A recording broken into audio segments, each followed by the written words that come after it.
Well, hello, everybody. It looks like we are live now. So welcome back for another summer edition. If you're in the Northern Hemisphere, I suppose it's a summer edition of the TRG webinar series. We're very happy to be back for a very interesting topic this time around, which is kind of like the last version that we had where we talked about the UK white paper. In this particular seminar, we decided that it was worth coming back for another off-cycle episode before we get into season 4 in the fall. So before I just start talking and not making sense, how about I just pass the conversation over to Sally Gainsbury to give a little bit more context about what this seminar is about and the great speakers that we have here today. Thank you very much, Kahlil. So I'm Sally Gainsbury. I'm a professor in the School of Psychology at the University of Sydney, and I'm director of the Gambling Treatment and Research Clinic. Thank you for joining the Technology Risk Gambling webinar series. I'm very excited for our two speakers today to share with us their wealth of expertise and experience. We're going to be talking about the recently released report by the Australian Parliamentary Committee. It was a bipartisan committee to look at gambling online and related harm and the impacts of that. And to my knowledge, this is the first major report to really focus on harm, as opposed to that being a subsection of a broader inquiry. So it does reflect a bit of a shift in sentiment and political attention. So we're going to get into that as well. But I'm going to turn over to my two experts, and we're going to have a really interesting conversation. I'm delighted that we've been able to be joined by Linda Wu, who has been involved in regulation, including for online gambling, for many, many years. She was executive director in Queensland's Department of Justice and Attorney General, which is a regulator of gambling. And she's been at pretty much every think tank and major conference and invited onto major panels, responsible gambling advisory committees, just so many important roles in steering gambling policy in Australia and internationally. And we're also joined by Peter Cohen, who's the Director of Regulatory Affairs at the Agenda Group, and he's a former regulator as well, but based in Victoria, who was Executive Commissioner and Chief Executive Officer of the Victorian Commission for Gambling Regulation, and also involved in many think tanks, International Gambling Advisory Boards, International Association of Gambling Regulators. So both have been a real history, and we will get into the history to provide some context of where we are today, but we're also obviously going to focus on going forward. So because I am aware that some of us are joining from international jurisdictions, I'm going to pass over to Kahlil to ask a few questions to provide some context for those not as familiar with the history and the regulatory reform in Australia. And yes, because I worked with Sally for so long, I am now bilingual. I speak English and Australian, so I've been asked to translate through a few questions here to start this out for the international audience that we have. So in this report, I guess the biggest thing that is talked about is the idea of building a national regulator as part of these set of recommendations that have come out. And so, Peter, I would just put to you, and I'll ask this question by way of background, but also context for what the report is establishing a national regulator a big deal? And so what's the context for that idea in Australia compared to the way that the model exists today? So the first thing to understand is I think that Australia has 8 states and territories, and gambling has traditionally been regulated at the state and territory level. So there has been no federal involvement in gambling regulation apart from online, which we'll get to in a moment.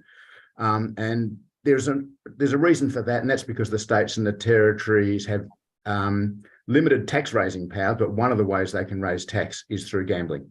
And so they've each established a gambling industry. It started with betting on horses, then grew to sports betting, electronic gaming machines, what we call poker machines, and casinos. And the states have been regulating all of those things since gambling first started. In the mid to late 1990s, when we knew the internet was a thing, all the states and territories developed a model for regulating interactive gambling, online gambling, we call it today. And all the states and territories developed legislation to go with that model and put it in place. Now, under the Australian Constitution, where a federal law and a state law cover the same ground, the federal law applies. And in 2001, the federal government established the Interactive Gambling Act, and that act overrode the state's interactive gaming legislation. And as such, the federal government de facto became the regulator of online gaming.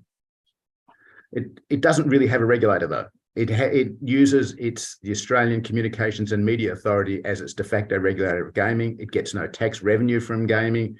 It's really just had a piece of legislation that bans something and then doesn't really do a lot more. So this report, which is developed by a parliamentary committee, has recommended the establishment of a national regulator, and it would have some difficulty, I think, in actually getting off the ground because it would be unclear what it covers and what it doesn't cover. I think state and territory regulators will find it difficult to accept the concept of a national regulator, but I think ministers of the government who make the policy decisions and establish the framework may have a different view. They may see some political advantage in a national regulator.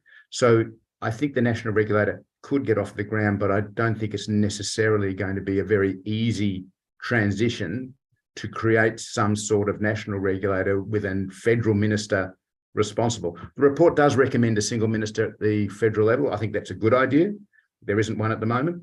An alternative, which I think the regulators might accept, would be that minister joining what currently is a ministerial council of state and territory gaming ministers. That's one way of partially adopting a national regulatory model, but it's unclear to me how a national regulator works. I mean, for example, if it's got harm minimisation responsibilities, this national regulator, how does that fit in with the state's responsibilities for harm minimisation? Do they leave the field altogether to the federal government? And that makes no sense because the states are still going to want to impose some harm minimisation responsibilities on their operators.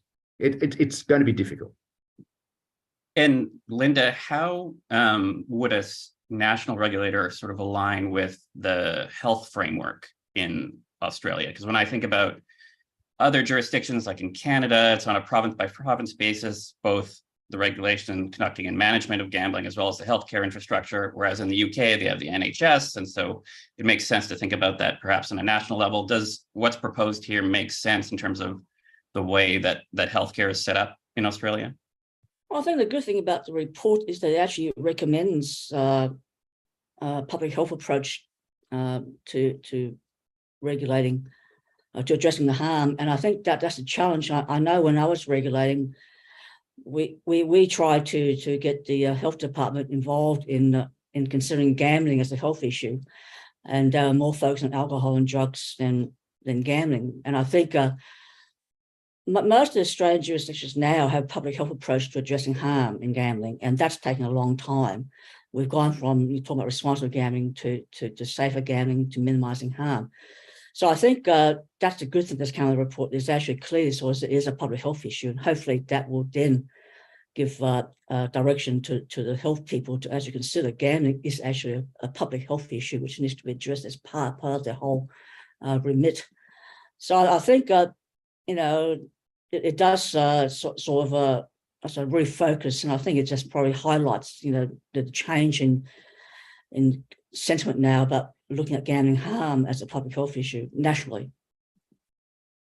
And in saying that, Linda and Peter, you've both been involved in this field and regulation in the different ways in which internet was sort of offered. And Australia had a few big changes, 2001, 2008, when advertising went across state boundaries. There was a big issue in sort of around 2015 where advertising was really increasing and community sentiment started to change.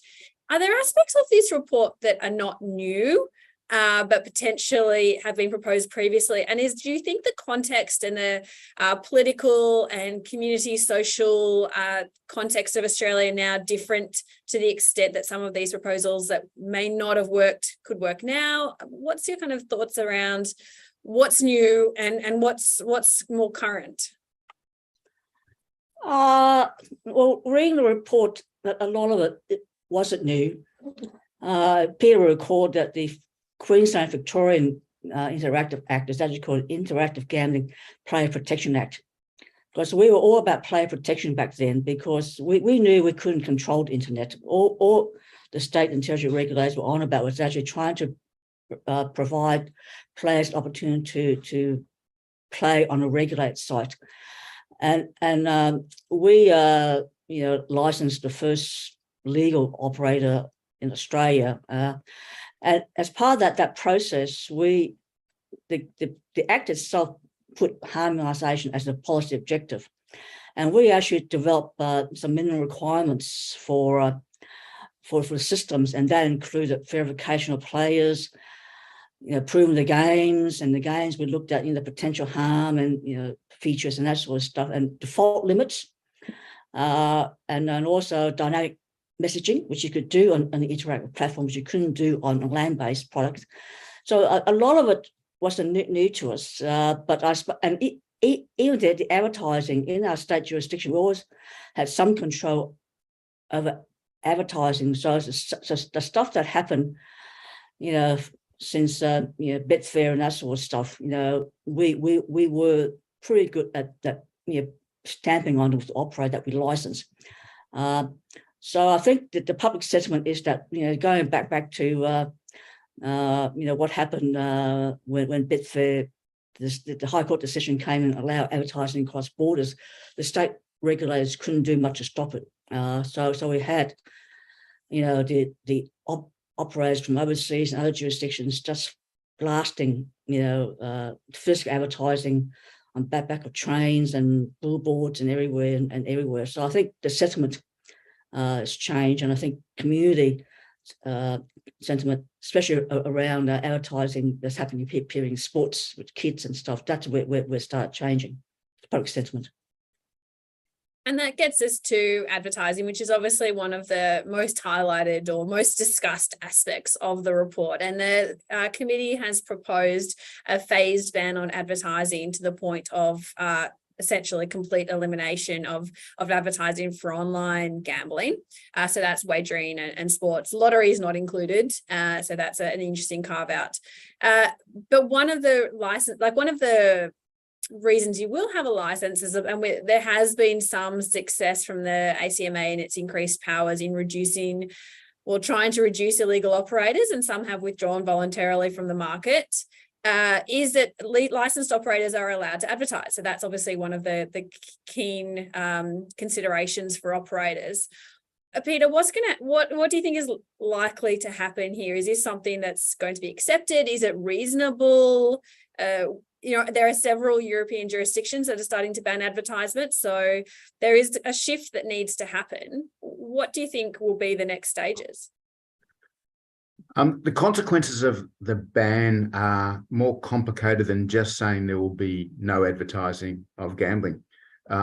Professional sport in Australia gets most of its revenue from broadcast rights, and the broadcast rights are paid for by a lot of advertising. And most of that, or a substantial amount of that advertising, is advertising on betting. So if you ban advertising on betting, there's less revenue for the networks that pay for the TV rights. So there's less revenue going to the major sports.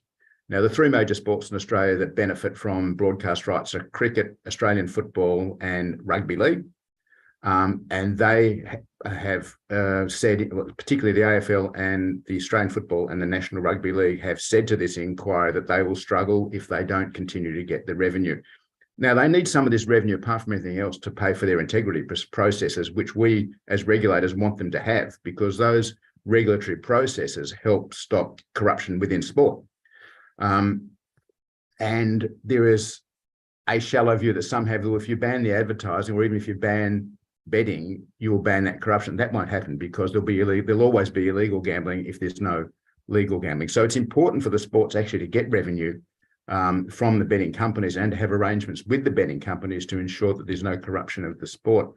I think, in answer to your question, though, I think there will be some form of restriction on advertising. The community sentiment wants that.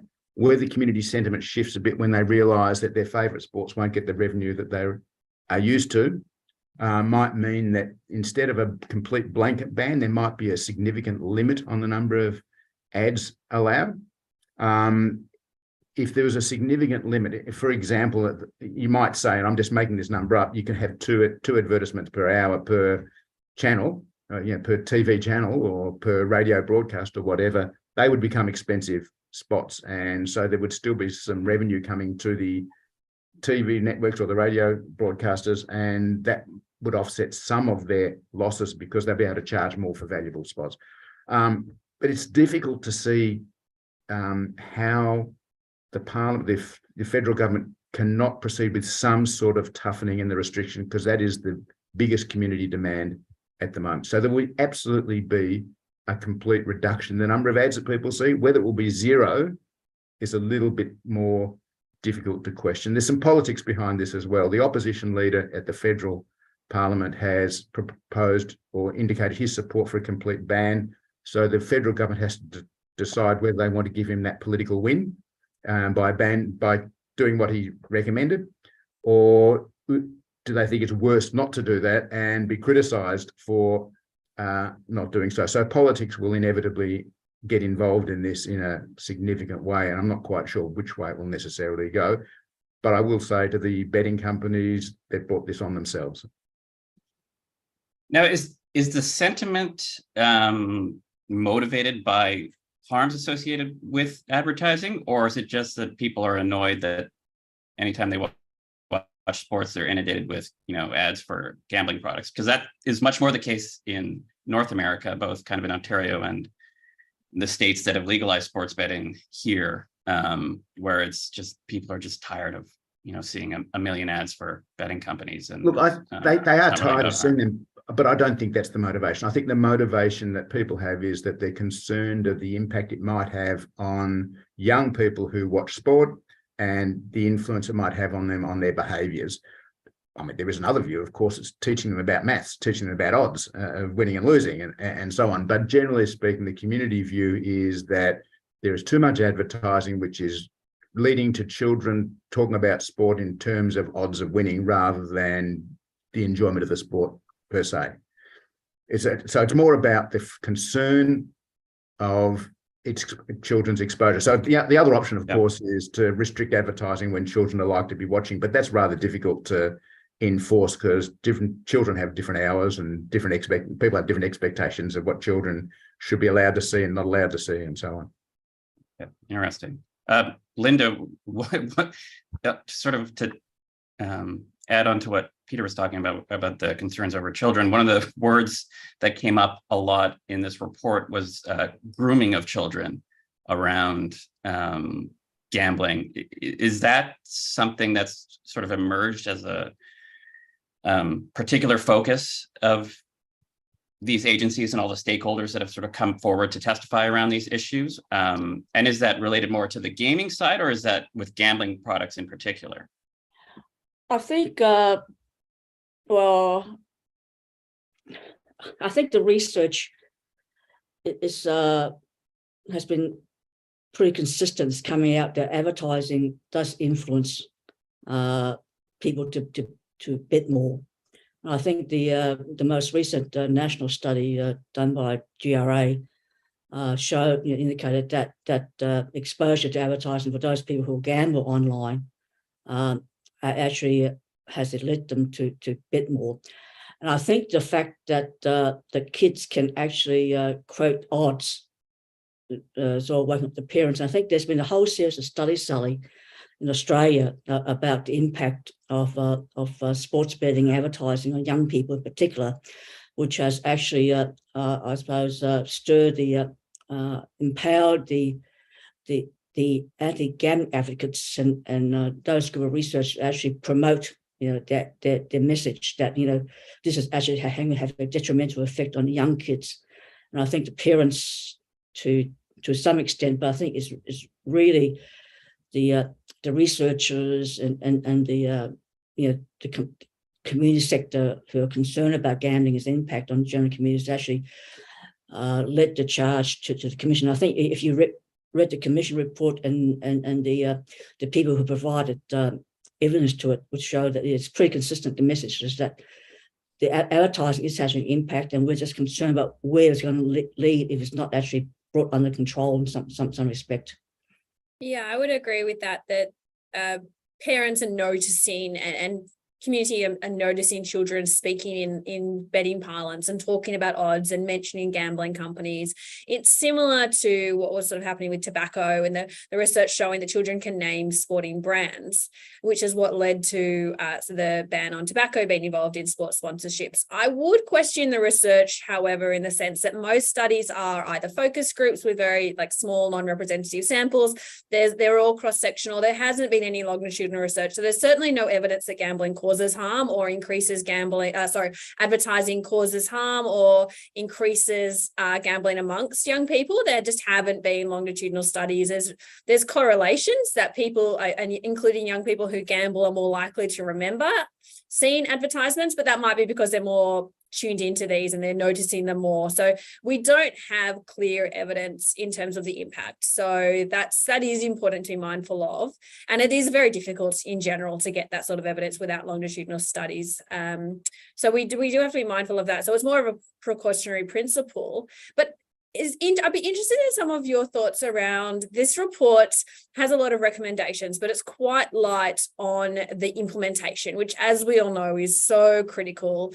How even if we look where there is legislation in gambling from a national level, then the states get to kind of put it into their own state legislation, which changes it. So different states can implement the same legislation in different ways. So some of the things that are recommended are have a lot of complications. So, for example, things like inducements. Banning inducements sounds like a great idea, but when you get down to the nitty-gritty, you really need to have constructs. I'd be keen on both of your thoughts around this idea of how to actually implement some of these changes in terms of the risk of being too definitive, which doesn't future-proof or doesn't allow enough leeway. How do you actually implement some of these changes that have, if they were to be accepted, what would that implementation look like? Inducements will be a nightmare. Over 20 years ago, the regulators had a responsible gambling working party, which all the states and territories, and I imagine New Zealand joined us. We put that together more than 20 years ago because I was on it, and it was I was in the job that had that responsibility between 2000 and 2002. So it's over 20 years ago. And we were looking at all sorts of harm minimisation issues, and the most difficult one to deal with was the definition of inducements. What exactly is an inducement? We were being asked to consider things like, free tea and coffee at a gaming venue. What about a bus that can pick people up and take them to the gaming venue? What about air conditioning at a gaming venue, which means people can go there and not have to pay for the cost of keeping themselves cool or warm in winter? So inducements became very difficult. I had a number of commissioners who wanted to ban artwork on gaming machine games. So the top box where it has the art up the top, used to be static in those days, it's now video. They wanted that banned because they thought that was an inducement. Now, I think they were probably right. It probably was an inducement, using the word loosely. But given that the only way you were going to see that was if you were already inside a poker machine venue, I didn't think it really mattered that much that you could actually see the attraction screen on a poker machine. But the question remains, what's an inducement? And that's going to be really hard. One of the problems that makes it more complicated for betting is that the whole way the bookmaking model works is that bookmakers offer different odds for different products. That's the purpose of shopping between bookmakers, is to see who can give you the best odds. So best odds clearly can't be an inducement, but it is an inducement because that's the way the model works. So how are we going to define inducements will be a problem. I suspect the only practical way, which will be a nightmare, is to list inducements, which will mean you'll have to have some form of regulations which can be constructed by whichever government does it, whether it's state or federal level. And those regulations will need to be amended regularly because somebody will come up with something new as an inducement, and you'll need to specify things. And we know as regulators, the more you specify things, the more complicated it becomes to mount some form of prosecutorial action or some sort of administrative action to stop an inappropriate inducement or an inappropriate action, because you're getting into that black and white arguments of law. So inducements will be a huge problem to deal with. It doesn't matter which way they choose to go with it, it will be difficult. Can I ask Linda, you a question about something that I also found a little bit ambiguous, but I actually think is kind of interesting. It's about the idea of duty of care, which was mentioned in the report, and perhaps redefining what that might be in this context related to these operators. Would you mind just sort of articulating what they were talking about there, and how you might see that playing its way out, either in the context of the way it might actually play out, or how you think it might make sense the most as far as like a harm reduction tool? I suppose I used to be also a consumer protection regulator as well. So the duty of care comes to about making sure your product is safe, and you're providing an environment where the player can participate in the activity in the safest manner as possible. And I suppose that the duty of care has been rolling around for years around gambling providers accepting a duty of care, making sure that they are looking after their players. And I think I agree, Peter, it depends on how they define it, because you don't actually want to open the floodgates to litigation. My idea of duty of care is actually making sure that the operators act in a socially responsible way, to make sure that they are employing the most recent harm minimisation measures, making sure their staff are well trained, and the products that they're providing is actually as safe as product as they can, bearing in mind the research is unclear on some of the features. So that's my idea of duty of care, and I think that this has been rolling around with the advocates about making the industry more responsible. And I agree, with them that the industry should be more socially responsible. And I think it's been a very long journey for the industry to actually embrace this concept that they actually have a duty to actually make sure that they minimise the potential harm to their players when they come into their venue to have a good night out. So I think, I agree, Peter. Inducements is going to be a fair fix issue. And I know back in 2015, Sally, when we were talking about advertising and the things we do, and I think that they set on the most simple course of just banning inducements to sign up for accounts. So I think it's going to be a big challenge to actually to actually implement a lot of these, and how the Commonwealth is actually going to get the states and territory people on board to actually assist them, because the Commonwealth doesn't really have a good track record or any much experience in actually regulating gambling harm. They're very good at holding inquiries and that sort of stuff, but to actually get on the ground like the state and territory regulators do, to actually fund research and actually pilot things and actually test things, they don't really have much of a history with that. Yeah, there's so much in your response that I'm keen to dive into and unpack. One thing I'll say, pick up on, is the related recommendation, which is that gambling operators have an algorithm to detect harm, which, to be fair, most of the major operators already do have in place. But then there's this idea of the kind of the interaction of all of these. If you're banning inducements and banning advertising, there's obviously going to be more of an onus on holding on to your players, because it's going to be more difficult to acquire new players, which is essentially, new customers, which is essentially one of the main aims of advertising and inducements. So if it's more difficult to hold on to your customers and more difficult to get new customers, then there's this onus, but then you have to detect harm and take action on any customers who you think do have harm.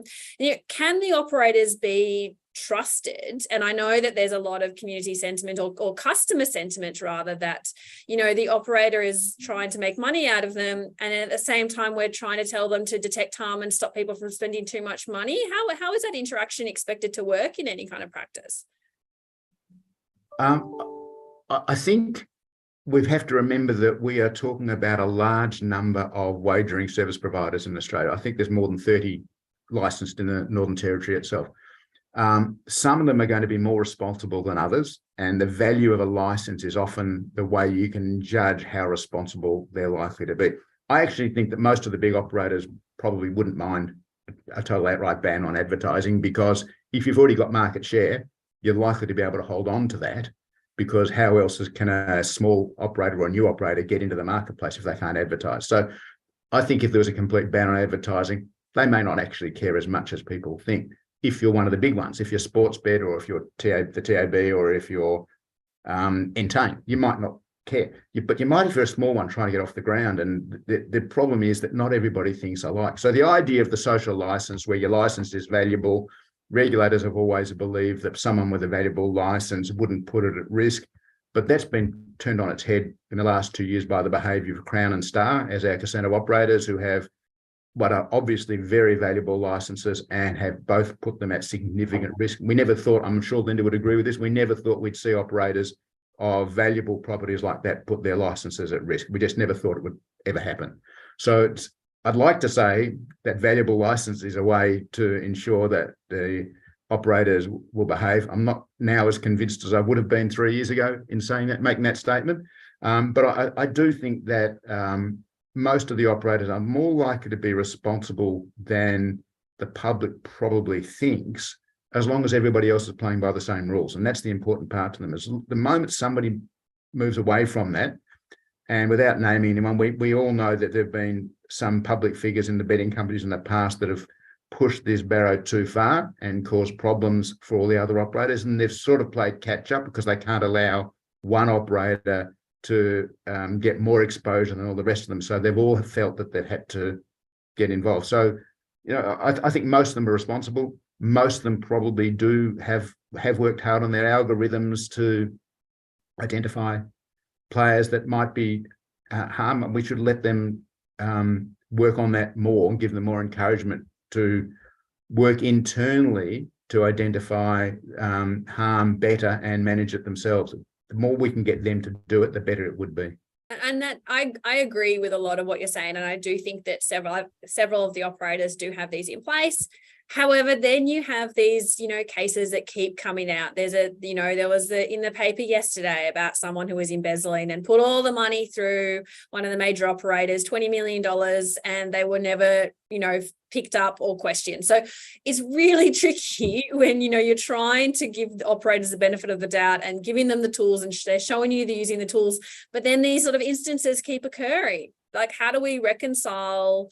But wouldn't like a stronger duty of care requirement help address some of those issues? So if there is, some sort of increased civil liability for failing to meet that standard, then it helps to sort of align incentives among operators and, all these other objectives that you might have. I think part of the challenge that we've had in North America has been, if you look at most of the cases that have been brought forward, against casino operators, like most of them have basically just, the casinos have basically won all of those cases. But where you do see a little bit different approaches is with the sort of dram laws that exist in alcohol, where the provider of the alcohol has some sort of obligation or liability if they overserve people. Is that, I'm just trying to get a sense of what the context of the conversation is in Australia. And is that sort of the idea there, that there would be sort of specific rules that would increase the potential liability for operators if they don't sort of meet some sort of standard, and that's an attempt to try to align everybody's incentives more towards this common goal? You absolutely could do that. The problem you've got, though, is the person that's going to embezzle $20 million doesn't care whether they bet with a legal or an illegal bookmaker. So you could have all the controls in the world in place with your legal providers, but what's to stop that person embezzling $20 million and putting it with an illegal bookmaker? So you don't want to make the product of gambling invisible by stopping people being able to access it, because they'll just go somewhere else where there'll be less controls. This same argument came up when smoking was banned in casinos and gaming venues. Would people start going to illegal venues so they could smoke? Turns out they didn't, but we didn't know that until we banned smoking in gaming venues. We didn't know whether people were actually going to leave those venues and go to illegal ones or not. If you make if you find it too hard to gamble with the wagering service provider that's licensed because of the restrictions they now have in place, because they're required to put controls in place, why would you not then just choose to take your business somewhere else, which is easier for you to do it, such as the illegal bookmakers? That's one of the problems. And if we go back to the Interactive Gambling Acts that Linda and I were talking about, that were put in place by the states in the late 1990s, one of the measures that was required, or was actually a benefit of being licensed by this system, was you were going to be able to say on your website, because we were always talking about interactive gaming on websites in those days, that you were licensed by the Queensland regulator or the Victorian regulator, so the gambler would know it was a safe site. It would be helpful. It's more helpful for the community to know that there are safe betting operators out there than illegal ones. Well, should we turn our attention to what are your favorite aspects, or what are you really supportive of? You know, there's 31 recommendations, so there's a lot in there. But Linda, what do you think look really good and you really hope will go through? I think the idea of having a harm minimisation strategy, national strategy for online gambling would be good. At the moment, we do have the National Consumer Protection Framework, but that to me was really a minimum standard that was able to achieve with the agreement between the Commonwealth and the states and territories. And I know some states were actually wanting a stronger measures in place, but we didn't prevail on today with some of those sort of stuff. And I think providing that the harm minimisation measures, I agree, Peter, a national standard would be good, because I think at the moment we're all grappling with our own state measures, and while we can actually impose those standards on the providers that we actually license in our jurisdiction with a harm min strategy, they always came to us about so and so in our jurisdiction. We're not required to do this, so why wouldn't we just go and be licensed there? Which some of them have gone to. So I think it's about having an agreed national approach to addressing harm, and I think the bet stop one, the national exclusion thing would be good. I think it'd be a while, but I always think that national online exclusion framework will actually eventually travel to being a national exclusion framework for all forms of legalised gambling in Australia, which is a good thing, because that way you have an effective banning process. And I think a stronger approach to advertising. I'm in favour of. I don't think a total ban will work. I agree with Peter, and I think inducements. As soon as you become prescriptive, the industry will find some ways around it, and regulators will forever try and do catch up. And I think it's really about trying to have some sensible approaches to advertising.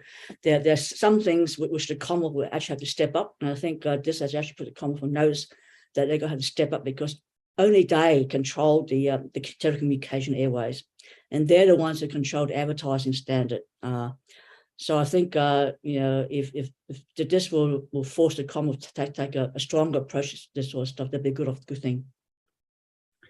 And I could add a couple of specific things as well that I think are really good. The one that I really like is the obligation for identity confirmation before a bet is placed. So at the moment, you can place a bet, but you don't have to confirm your identity for 72 hours, and you can't cash out until your identity is confirmed. But you can lose money before your identity is confirmed. So I think the idea of having identity confirmation before you can place a bet is a really, really good idea. And I think banning payment methods that don't minimise the risk of criminal activity and gambling harm should also be pursued as well. So we know that there are lots of payment providers out there. There are a lot of digital wallets that allow the transfer of money from bank accounts onto betting accounts. I would like to see a scheme where they are regulated. They are regulated. What I would like to see is that the ones that are regulated only get through and be approved if they've got ability to put blocking payments on there, harm minimisation and AML control through that process as well. I think that will help as well. We're never going to stop harm. We know that there are going to be people with a gambling problem. We've known that with every gambling product. So what we want to put in place is tools to help people minimise the harm for them, to give them the best opportunity to minimize their harm, and putting some of these controls in the payment process would be very helpful. I agree with Linda about the self-exclusion. I don't know enough about BetStop itself. The principle, though, of a universal self-exclusion is a really good idea, but we must remember that means those people can still bet with illegal providers who won't be signing up to a self-exclusion scheme. So it's good. In fact, it's very good, because the one thing as regulators we do know is that self-exclusion actually works. Now, we know it because we see the data that comes in from the casinos. We know how many people self-excluded and how many of those people breach their self-exclusion order. So we know that self-exclusion works, but we also have to accept it doesn't work for everyone. Yeah, and that there's a lot of good points there. I'm interested to pick up briefly on that idea of payment processing and banks, because that was how the US initially went after online, is they said that essentially the banks aren't allowed to process the transactions. And there are some of the major banks which allow customers to voluntarily put a block, not a limit. So I think that would be the more effective step, is allowing customers to limit their gambling at the point of their bank, because that would then allow it to go across operators. And then there are some that don't allow their credit cards to be used for gambling merchant categories. What do you think? How likely is it, or how do you think the regulators or politicians might work with the banks more effectively in this space? Well, the first thing to say is it's harder than it sounds. And I'll give you an example of that. We had in Victoria a law that said you could not take money out of an ATM from a credit account or a credit card account to gamble on poker machines. And we were given a case of someone who'd lost $9,000. We were given the statements that showed where the money had come from. We did the investigation and found that this person, instead of taking the money directly from the ATM from a credit account, went to the effort of transferring the money from the credit account to his savings account, then withdrew it from the ATM. We couldn't prosecute that case because the way the law stood, he'd taken the money from a savings account, not a credit account. He just transferred the money across. I got criticised publicly for not prosecuting that venue because of a breach of the spirit of the law. But let me assure you, everybody out there, that I will never win a case as a regulator for a breach of the spirit of the law. But it's difficult, is what I'm saying. People will find their way around whatever controls are put in place. So you'd need the cooperation of the financial services providers as well. And you need to understand that people will still find their way around whatever's put in place. So I think it'll take federal intervention, because banking laws are federal in this country. So I think you'll need federal intervention to work with the banks and the financial providers. But you also have these wallet providers who are very keen to get into the gambling industry, who I think also understand that the better ones will understand that their products are more likely to be approved by state-based gaming regulators if they willingly put in place these controls themselves. Now, one of the interesting things I always find about the gambling industry in general is that there's kind of one way that people make money through a gambling strategy, and it's not through innovation, and it's not through excellence in execution. It's rent seeking. So it's how do you put in place laws or regulations that sort of protect your right to a specific market, whatever that might look like. And when I kind of look at this report from an outsider's point of view, I see that this really focuses on a narrow part of the overall gambling industry.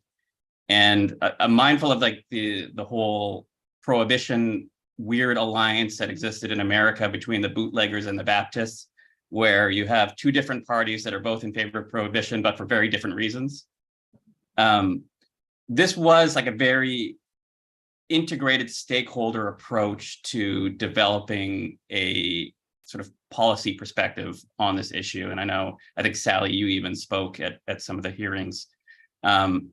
How much of this and the, I don't want to say anything about any specific party, but how much of this is about sort of the idea of like a straw man argument of we're tackling public health related issues, but we're actually only doing it on a very narrow part of the gambling industry that we can sort of say is the bad guy, while sort of ignoring everything else that might be happening that's creating gambling related harms.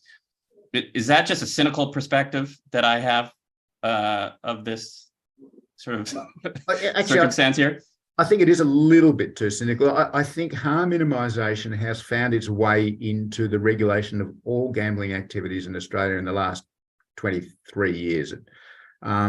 It started really around the year 2000. You wouldn't have found anything really about harm minimisation before then. And I think it has found its way into all forms of regulation, but it's not been easy to do. And there's not a single solution that's going to solve harm in gambling for everyone. And it doesn't matter how many measures we put in place. Even if we banned all forms of gambling, we would still have gambling harm in this country, as in every other country. So, we know that the Victorian measure of harm is about 0.8% of the adult population has a gambling problem, and Victoria has a casino, 27,000 poker machines, the access to the internet for people to gamble on it, even though they're banned from gambling on casino games and so on. We also know Yokohama, that only has pachinko and nothing else, has 0.8% of the population of the adult population with a gambling problem. So we know that there's always going to be gambling problems, whether we have a gambling industry or not. The best model really is one where you've got the regulators implementing harm minimisation approaches across all gambling products. And I think you'll find that's what the regulators in Australia are generally doing and have been doing for 20 years. I'm very interested in picking up on that point too. Linda, do you think there's any implementations in this report, implications for the land-based industry, or any writing on the wall that the land-based or other gambling sectors should be paying attention to? I think the total ban of advertising they need to be mindful of, because while I think most of the state-based regulated gambling operators have responsible gambling codes and that sort of stuff to actually contain some of the excesses of the advertising. I think I agree with Peter, is that that I find that I do recall in the very early days, Sally, that the New South Wales, you couldn't even put the fact that you were a casino or whatever, a billboard to advertise your venue. So I think that's the extreme. You couldn't even sort of say you were a gambling venue. So I think there needs to be some common sense, and I think I think the land-based ones just got to take notice that if they misbehave too badly or badly, it will draw attention to them, and that they will incite more response from regulators. But I think, by and large, I agree with Peter. The ones that we regulate, our own state-based jurisdiction, we have pretty good control for the legislation and licence conditions and our responsible gambling code. And I think the operators should be put on notice that once they've got this multi-operator exclusion regime, that the pressure will be on why can't you have one to actually at least link your all the venues in Queensland through the monitoring system, or Victoria through the monitoring system. So there are going to notice that the technology has changed and has evolved, and there's things more possible now. Going back to the 72-hour verification thing, that does put in, from I think 90 days before 2015, and 72 hours was the 2015 initiative, and that's because the industry was telling us it took them that long. But we know now that you could actually have age verification on the spot, because access to other things that operators get access to. So I think those sort of things are going to come on board, and they're going to be put on notice in terms of having a strong commitment to safer gambling practices and their venues. And they're going to have to step up their game, especially with what's come out with the casino inquiries around the gambling practices. My last question, before handing it over to Kahlil for his last question, is when you're next overseas, I know you both are often invited to speak with international regulators. What lessons would you press on international regulators that they can take from the experiences in Australia?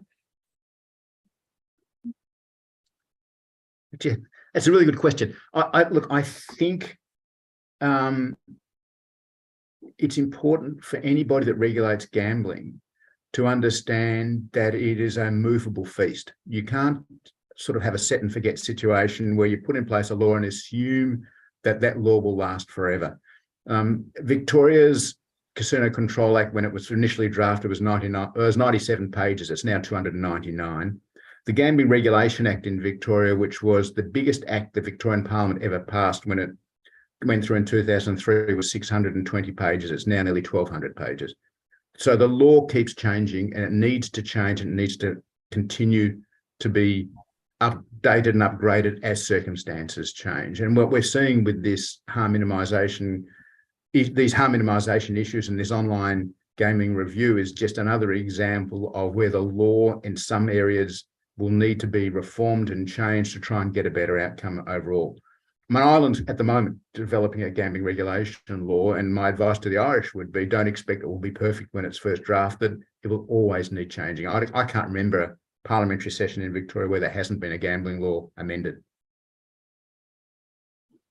I think my advice has always been, it's not advice, it's actually, I just tell a story about what happened in Australia, and you know, that there are some lessons to be learnt from what's happened, and to take those lessons and apply it to those that you think is relevant to your jurisdiction. And public sentiment changes, it goes swings and roundabouts. I said, you know, Peter, we were there back in the early days when we regulated everything in a casino.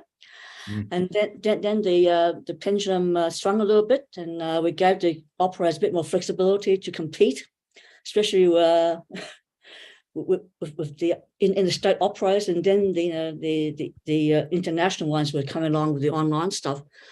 And I think they went for a little while, and then something happens and it blips again. So, you know, just be mindful that you just got to be vigilant, and don't believe everything everyone tells you. Operators, researchers, advocates, just try to do the best you can. Well, Sally actually took my last question, so I'll ask a question I thought she might have asked, which is, where do you think all of this discussion and all these recommendations will land Australia, say, 5 years in the future? In 5 years' time, I would predict that Australia will still have the highest per capita gambling expenditure in the world. There is some confusion, I think, amongst people that assume that if you minimise harm or reduce harm, there'll be a reduced expenditure. Expenditure and harm are not necessarily as related as people might think. So I think that even if we're able to reduce the negative impacts on those people that have a gambling problem, we will still have large levels of gambling in Australia, and therefore we still need to have vigilance to ensure that that gambling is fair, that the people who offer it are suitable to offer it, that as much harm minimisation can be put in place as possible. I mean, the analogy I use is that you can train people how to ski down a mountain. You can put up signs to tell them where it's dangerous. You can recommend they wear special gear to protect themselves, but you're still going to need a hospital at the bottom of the mountain. And the same thing's going to happen with gambling. We are not going to eliminate harm, but we can try and ameliorate the worst impacts for those people that have real problems. Linda, do you think we're going to see a centralized regulator that's effective in Australia? Oh, it depends on what regulatory model you adopt. I think if the Commonwealth actually were committed to addressing harm, which sometimes you have to scratch your head where they are or they're not,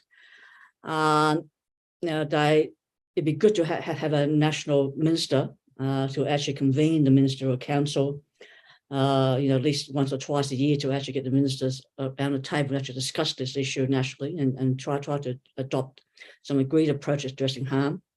So I think if it really enlivens the old ministerial council on gambling to some extent, to be good. But the Commonwealth a few years ago went and rationalised all the ministerial councils and abolished quite a lot of them. So I don't think the ministers actually meet regularly now on gambling issues. And I think, that we may be starting to see in 5 years' time the first signs of tighter advertising restrictions.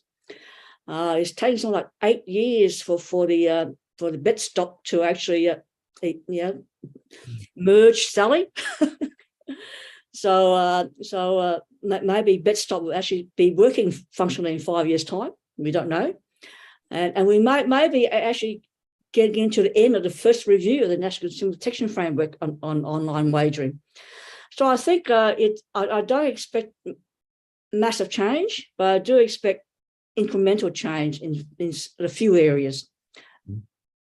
Advertising, we want them, but to what extent they'll actually progress, I'm not sure, because there'll be a lot at play, a lot of players involved in it, and there'll be many more discussions to be had with everybody.